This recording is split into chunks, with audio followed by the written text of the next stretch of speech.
Jumpa lagi dengan saya Yedi Indra di Seruput Kopi Cantik dengan renungan yang berjudul Sesungguhnya Saya Sudah Curiga. Nah, terus kenapa diam? Ada kalanya dalam hidup kasih tidak selalu berbentuk pujian atau kata-kata manis.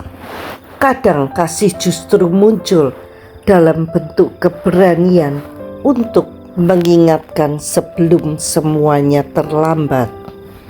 Saya sering memperhatikan satu pola, baik di perusahaan, organisasi, pelayanan, bahkan dalam pertemanan. Saat semuanya masih terlihat baik-baik saja, banyak orang memilih diam. Tetapi begitu fraud terbongkar, pengkhianatan terjadi, atau masalah besar akhirnya meledak, mendadak orang-orang mulai bicara. Sebetulnya saya sudah curiga, bla bla bla. Tanda-tandanya sudah kelihatan sih, cuma saya nggak berani bilang. Ya kalau betul, kalau enggak kan dikira gosip.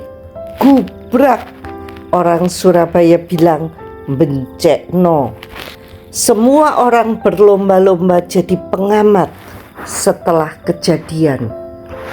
Kadang saya berpikir, mengapa kita tidak berprinsip lebih baik mencegah daripada mengobati? Bukankah kerugian besar sering terjadi justru karena terlalu banyak orang memilih diam demi menjaga aman? Demi tidak dianggap bergosip, berkhianat, menghakimi, dan kawan-kawan. Takut salah, takut tidak disukai, takut dianggap negatif thinking, takut dibilang tukang gosip. Padahal diam belum tentu bijaksana. Saya belajar dari kitab Amsal, teman baik memukul dengan maksud baik. Terjemahan lain berkata, sahabat rela melukai demi kebaikan, tetapi musuh mencium berlimpah-limpah. Hikmat ini sangat dalam. Teman sejati tidak selalu mengatakan apa yang enak didengar. Kadang ia berani menyampaikan sesuatu yang tidak nyaman demi melindungi orang yang dikasihinya. Karena itu, saat saya melihat sesuatu yang mencurigakan, saya memilih membicarakan dengan jujur kecurigaan saya dan alasannya. Apakah pasti diterima? Sama sekali tidak. Bahkan bisa saja dicurigai saya yang sentimen. Tapi saya belajar bahwa niat hati yang benar lebih penting daripada usaha menjaga image diri sendiri. Saya biasanya menyampaikan dengan sederhana saja, tidak menyerang, tidak menghakimi, tidak membangun drama. Saya hanya bilang, saya dengar berita, bla bla bla. Kedengarannya belum pasti 100% benar. Kalau saya akan bertindak demikian, saya ceritakan. Karena logikanya begini, daripada ruginya terlalu besar. Toh tidak ada ruginya, cek dan reject. Jika ternyata infonya tidak benar, forget it, lupakan saja. Tapi kalau benar, gak sampai kebablasan, better dicek ulang sih, selesai. Menurut saya, cara seperti ini jauh lebih sehat daripada menyebarkan gosip di belakang, tetapi tidak pernah berani bicara kepada pihak yang berkepentingan.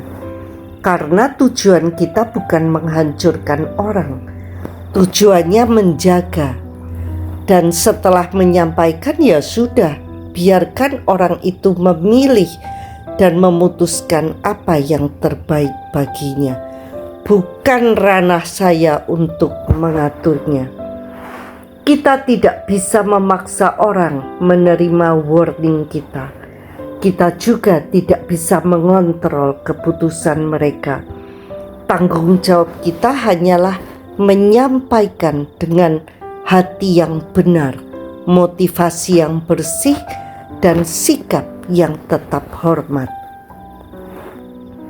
Saya mengajarkan hal yang sama pada staf kami.